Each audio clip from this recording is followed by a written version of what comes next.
In today's news, a 3-month transitional grant program has been established. Shea Alexander appointed Ministerial Special Advisor. Rotary Club of Tortola installs Valarie Georges Thomas as president and honors Antoinette Skelton and Nonie Georges as Community Paul Harris Fellows.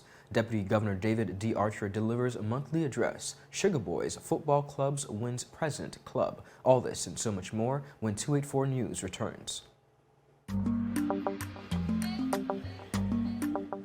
Yo, everything good, Dad? Aye. This thing got me one way, Daddy. What you mean? Ever since I hook up with this thing, can't eat, I can't sleep. This is the first thing I touch it when I reach home. What you really? Hey, this ain't like you, know. Dad, this thing got me staying home, keeping out of trouble me. Wow. What your name is? Shit. I talking about my CCT life. Don't worry about missing your favorite series, sports, news, and local programming. Come to CCT today and sign up for CCT Live to access over 80 channels. CCT Live. Bring it home. 1 month free trial turn into 5. 5 months turn into, well, you know I huff. I watching ball. I been watching football. Dad, Nickelodeon, Paw Patrol. I am hooked. Hook, I tell you. Welcome everybody. It's Monday, June 27th, 2022. I'm Ron Grant coming to you live and direct from Tortola in the Virgin Islands. A happy Monday to each and every one of you. Thank you so much for joining us. Beginning our newscast on the local scene, a 3-month transitional grant program will be implemented by the Social Development Department for monthly grant recipients referred from the House of Assembly. This was revealed by the Minister for Health and Social Development, the Honorable Marlon A. Penn, during a Monday morning press conference held earlier today. Now, viewers, the new arrangement is part of the National Unity Government's framework for implementing the Commission of Inquiry recommendations. Minister Penn said during the tenure of the program, each recipient will be evaluated to determine whether any elements of fraud exist among some of the applicants. Today, I am pleased to announce that Cabinet has decided on the following transitional arrangements. 1. For monthly grant recipients referred from the House of Assembly, a 3-month transition grant will be implemented by the Social Development Department from July to September 2022. To be clear, this grant would only be paid to individuals who had previously been approved for monthly and bi-monthly assistance grants. 2. During the 3-month transition period, each grant recipient will be assessed to determine if they are eligible for enrollment into the public assistance program. For persons who do not qualify for public assistance, benefit payments will stop at the end of September. However, if any instance of fraud or deception is discovered during the assessment process, grant payments will cease immediately, and steps taken to recover any fraudulent payments. Penn also said that the Social Development will be checking to ensure that each applicant falls in line with the specifications of the categories outlined in the Public Assistance Act of 2013. According to the Act, for an applicant to qualify, they must fall into at least one of the 3 categories. Penn said once individuals fall outside the needed criteria, their benefits will be stopped immediately. Alongside the transitional arrangements, the Public Assistance Committee continues to consider applications for various types of short, medium, and long-term grants, and make referrals to employment and livelihood support services. Public Assistance Act of 2023 stipulates that in addition to establishing financial need, the committee must verify that the applicant falls into at least one of the following categories. The beneficiary must be a belonger or holder of a certificate of residence, or married to a belonger and living together with that person in the Virgin Islands, or responsible for the care of a dependent person who is a belonger or a resident. Priority is given to vulnerable children, persons over 65, unemployed persons, and persons with disabilities. However, emergency assistance can be provided to other poor and vulnerable households to meet basic needs in special circumstances. Meanwhile, Chief Social Development Officer Miss Annie Malone-Frett explained that this week will be the last of beneficiaries receiving their grants directly from the House of Assembly. She revealed that a total of 362 persons presently receive grants from the House of Assembly. Beneficiaries of grants from the House of Assembly will receive their last assistance grant during this coming week. And it is envisaged that an explanatory letter from the Clerk of the House of Assembly outlining the process moving forward will be provided to each beneficiary. Therefore, as of June 30th, the transfer of assistance grants from HOA to social development will be officially concluded. As of July 1, 2022, social development will hold sole responsibilities for the issuance of assistance grants to the 362 persons transitioning over from the House of Assembly for a 3-month period. And these grants will be issued at the same rate previously granted from the HOA.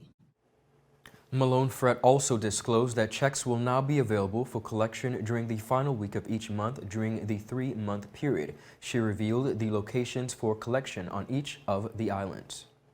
Persons can expect during the implementation process to collect checks will be available for collection during the last week of each month during that 3-month period from the following locations: on Tortola at the Treasury Department located in Fish Bay, Skelton Bay Lot, Building 12. On the Sister Islands, Anegada, Virgin Gorda, and Justron at district offices. Persons who are not able to collect their checks can assign someone else in writing to receive checks on their behalf. In an official release from the Government Information Services of the Virgin Islands, it has been announced that the Government of the Virgin Islands has appointed Mr. Shea Alexander to serve as the Ministerial Special Advisor effective April 21st, 2022. The advisor's main responsibility is to provide support to the Junior Minister of Trade, Economic Development, Agriculture and Fisheries, the Honorable Shireen Flax-Charles, in the areas of policy analysis, communications strategy, and research. Additionally, Mr. Alexander will liaise and consult with relevant stakeholders, coordinate briefings, review papers, proposals, and other subject matter going to the Junior Minister, and work with other ministerial staff to complete assignments from the Junior Minister as necessary. The appointment of the Special Advisor is manifold, Honorable Shireen Flax-Charles said in an official statement. She continued by adding one of the key strategic objectives is to work towards establishing lasting public-private partnerships that fulfill the Premier's mandate and serve the best economic interest of the people of the Virgin Islands. The Junior Minister said that the new appointment has already resulted in major successes. She said, and I quote, "In the first month of engagement, we have secured a significant sponsorship of scholarships to bolster the capacity of young professionals in the financial services industry."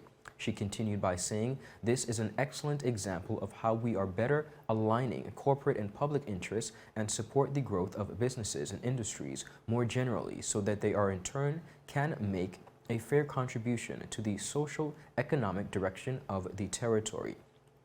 Mr. Alexander's professional background includes policy drafting, program development, and communications at the Department of Trade, Investment Promotion, and Consumer Affairs. He currently serves as the director of Orion Capital Holdings, Inc., a business development agency, consultant for Indigo Brand Strategy, Inc., a brand development and brand strategy company, and curator for Sakani Limited, an online designer leather boutique. Mr. Alexander is also a general director at the BVI Chamber of Commerce and Hotel Association, a board member of the VI Recovery and Development Agency, and contributor to Business BVI. He has also presented on the OCS Youth Advisory Network, headlining the communications unit with responsibility for development, content, and strategy. The special advisor has a bachelor's degree in applied Social Studies Sciences from the University of York, an associate degree in General Studies with a concentration in Humanities from the H. Lavely Stout Community College. He is also currently pursuing a certificate in strategic branding and public relations from the University of California, Los Angeles. Now, viewers, up next, the Deputy Governor himself, Mr. David D. Archer, delivers a monthly address, and Rotary Club of Tortola installs Valarie Georges Thomas as president and honors Antoinette Skelton and Nonie Georges as Community Paul Harris Fellows. The beautiful Virgin Islands, or nature's little secret as some prefer, where the weather stays warm and the drinks stay cold, where men in wigs get their lawyer bills paid by governments and governments lose planes, where walls are built and prisoners escape. You vacation where we suffer. BVI love.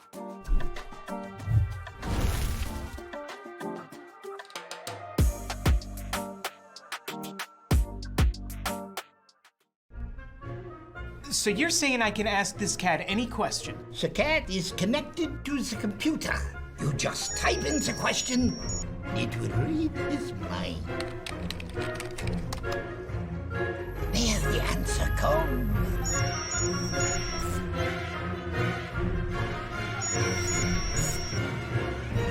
You're the man! I've been looking for this for weeks. Viewers, welcome back and thank you so much for sticking with us. You're watching 284 News out of Tortola in the British Virgin Islands. In his monthly address to civil servants and the wider BVI community, Deputy Governor of the Virgin Islands, Mr. David D. Archer Jr., spoke about the new initiatives taking place within the civil service geared towards improved customer service under the theme Evolution, Innovation, Transformation. Take a look.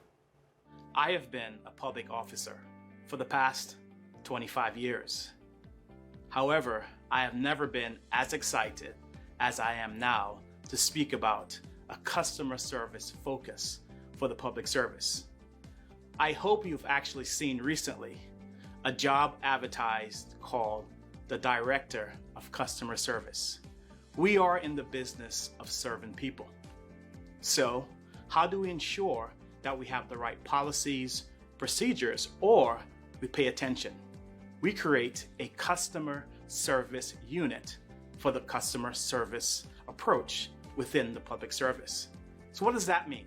That means we will hire someone that will be responsible for paying attention daily to how we serve our clients.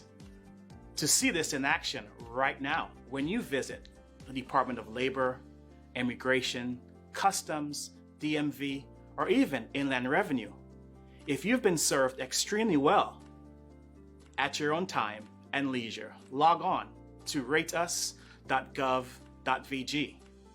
Rateus.gov.vg. Tell us how well we have served you. Also, if we have not served you well, please also tell us. We will actually improve every single day.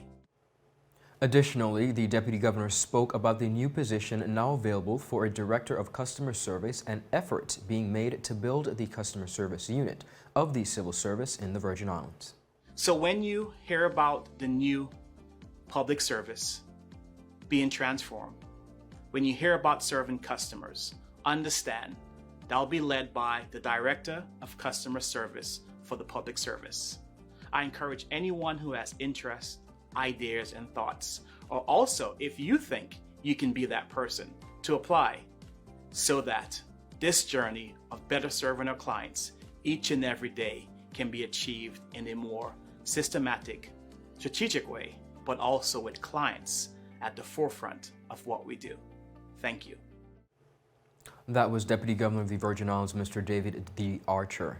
In a grand ceremony at the Moorings Marina and Yacht Club on Saturday, 18th June 2022, the Rotary Club of Tortola installed Valarie Georges Thomas as president and a new board of directors to lead the club into its 55th year.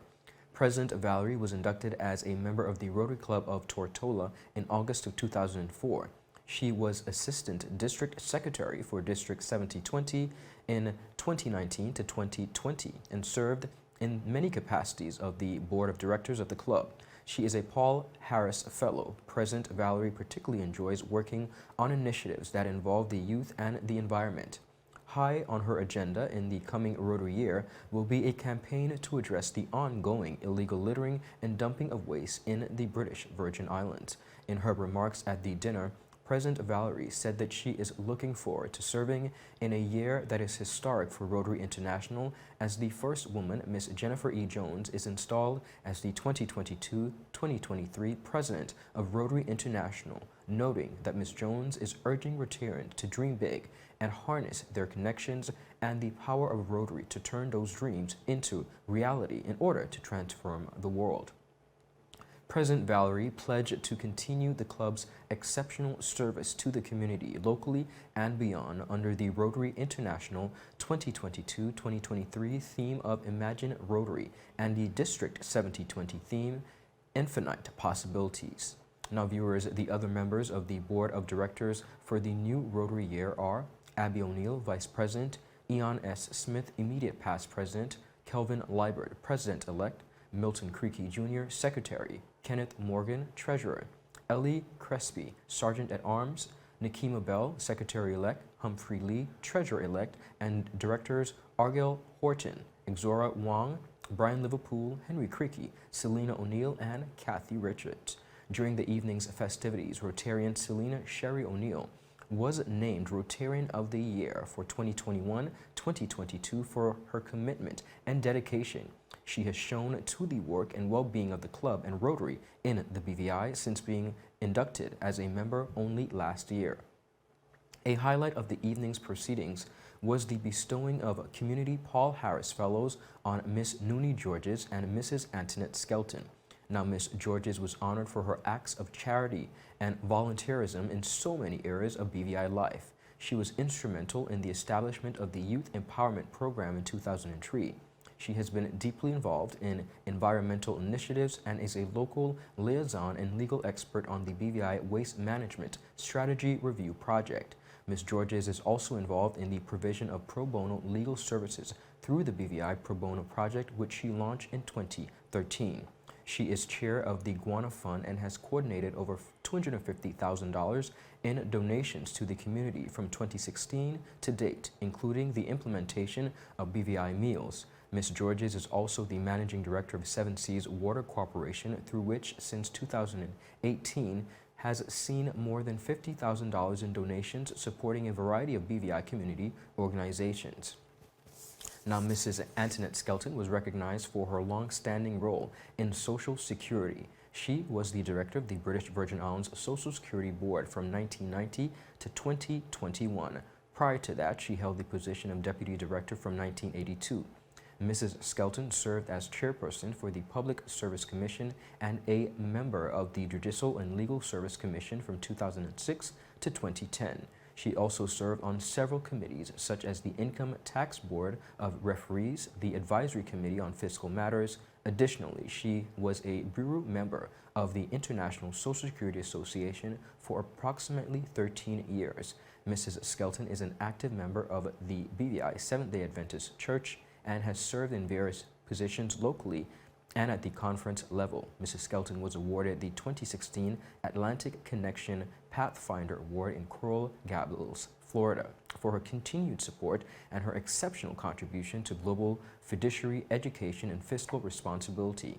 Now, viewers, in his outgoing remarks to attendees, current president, Mr. Eon S. Smith, said that it was an honor to lead the club in 2021 to 2022, and that despite the challenges of the global pandemic, the club achieved the service goals it set for the year while improving on camaraderie between members and membership engagement. As a result of its efforts, the club received the District 7020 Distinction Award, the Club of the Month Gold Award, and the Zone 34 Public Image Platinum Certificate. President Eon gave a rundown of some of the 75 impactful community projects that were successfully undertaken during the year, and said at the end of it all, the greatest satisfaction as leader has been serving and making a difference in the community. Now, the proceedings also included a live auction to raise funds for community projects and dancing to cap off the exciting evening of Rotary celebration and fellowship. Congratulations to the Rotary Club of Tortola on a successful year. Viewers, when 284 News returns, Sugar Boys Football Clubs wins Presidential Cup. We have the details after a quick commercial break.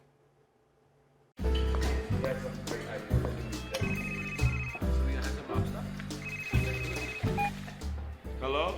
Wait, you're the lounge again? You don't say you were sick? What happened to over the rehearsal? No, babe. I'm actually watching the news right now. Take a listen. Topping our newscast today, UFOs seen around Tortola Pier Park. And District 3 residents outraged over no water supply. They simply cannot bathe. These and more stories when 284 News returns. All right, babe, just get some rest, take 2 Advil, and I'll see you later. Bye. Okay, honey. I see you later. I love you. It's clear to see that Coconut Lounge is a place to be, the coolest cocktail lounge in the British Virgin Islands. A lounge like no other, with welcoming, professional service, and a breathtaking ambiance. Not forgetting a diverse selection of wines, beers, and signature cocktails. Cozy, comfortable, contemporary. Coconut Lounge at Tortola Pier Park. Visit us today. Is business slow? Cash flow down? Hosting an upcoming event? We can help. Advertise with 284 Media and take your business or event to the next level by enhancing your present marketing and messaging strategies. Allow our team of experts to create a personalized ad that sets your business apart from all the rest. This could be your business or event. So, what are you waiting for? Contact our marketing team at 284media@cctbvi.com. Advertising with us works. Viewers, welcome back. Concluding our newscast today, the Sugar Boys Football Club completed a clean sweep of titles after defeating Panthers Football Club 2-0 to lift the President's Club on Sunday, 26 June at the East End Longlook Court. Now, our Kamal Haynes has the story.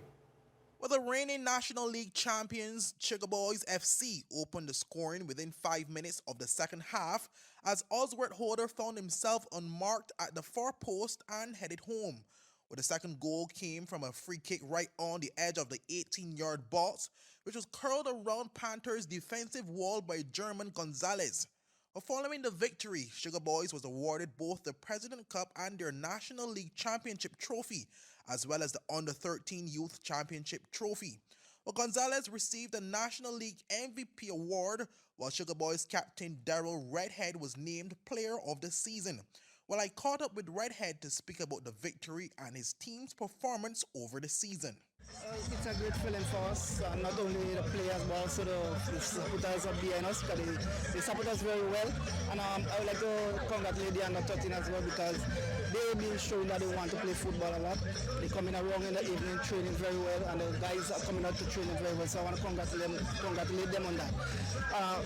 The National League, it's been a league that we've been trying to win for years. And coming out on top, not just by 2-3 points, but by 10 points, it shows that all the hard work we put in the training, it pays off on the field. And it means a lot to us and also to the coaching staff, because the coaching staff are working a lot with us. In the President Cup, the guys are a bit tired, but we know once we reach in the finals, we're going to give it our all in the finals, because we wanted to come out champion in both titles.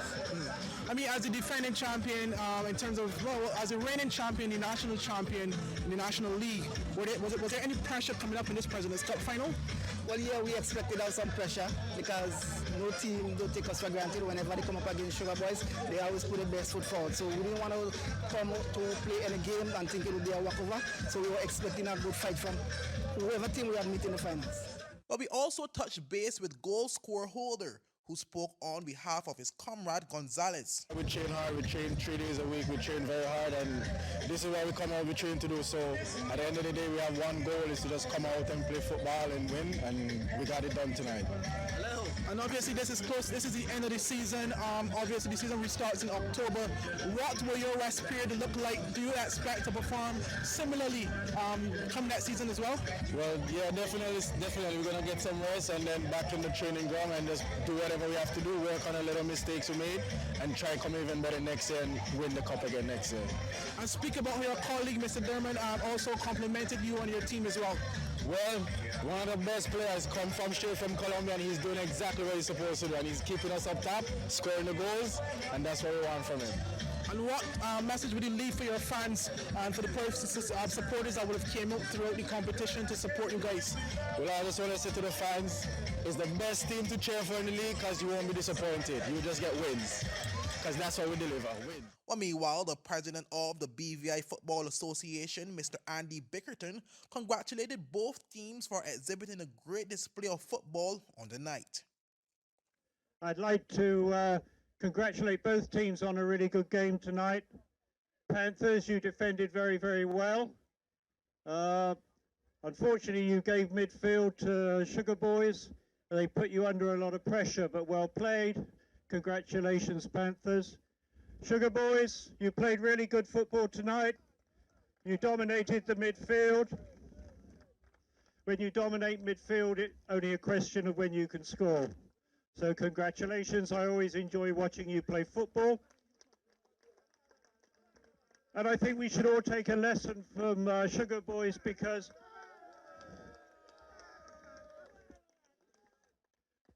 when they're training, they play a lot of futsal. So futsal means possession and control and movement. And they show it when they're on the field. And I think our other teams can learn from that, particularly teams with young players on. I would encourage Sugar Boys to try and find a couple of young players from our youth teams to bring in and help them develop. Because I saw none of our young players on the field tonight. I know Panthers have some of our young players that they weren't here. We have a lot to go through tonight, and it was a long season. We'd like to thank the spectators all up along the wall there. Congratulations for coming out. There were a lot for the semi-finals. We hope soon we'll get the stand up and then everybody can be inside. But with that, just congratulations to everybody. A couple of months, we'll be into September, October when we start it all over again. Well, the Football Association also presented all of the end-of-season awards. For the under-13s, the FA's executive member, Ms. Laurelie Abrams, presented Panthers FC as the under-13 runners-up, with Javon Stevens of Sugar Boys receiving the Best Goalkeeper award.